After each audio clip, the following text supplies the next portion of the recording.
Thank you, and what a pleasure to be here. I just wanted to start with getting back to Yoram Hazani's point about the currency, the euro currency, with references to nowhere. I think it's crucial to understand the European empire, that it's not intended to express some kind of specific culture or specific vision of where civilization should go, but rather the opposite, to create a nowhere world. It is a repudiation of the home, of identity, of several identities of the nation. And we see that obviously in the main political implications of the European project, mass immigration being one of them, the euro currency being another, as Yoram mentioned, but also, of course, in the globalist mystique of climate change, man-made climate change, which, if you look into the actualities of scientific research, does not hold ground. None of it really is scientifically sound. All the claims they make about 97%, 255% of the scientists agree with this or that proposition. Once you look into the details of it, it all falls apart. So the whole story, rather like the story of being unable as a continent to block mass immigration from Africa and the Middle East. We just can't do anything about it. It's not true. It's simply not true. It's a story they make up to legitimize their repudiation of the home, their assault on national identities and on national sovereignty. But there's another element in it that hasn't been mentioned today, and I thought that I might add it to the discussion, which is that if you look at the buildings of the European Union, and indeed the buildings and the entire aesthetics, if one might use that word, of the modern, those adhering to the modern project, we see that ugliness is very intimately related to their project. And it's very interesting if you think about it.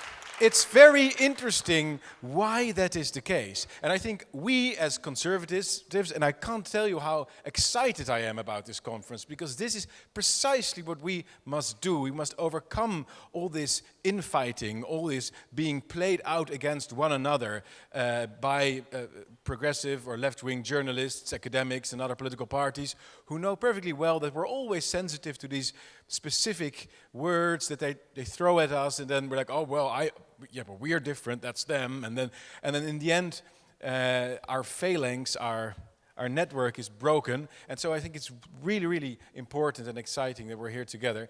But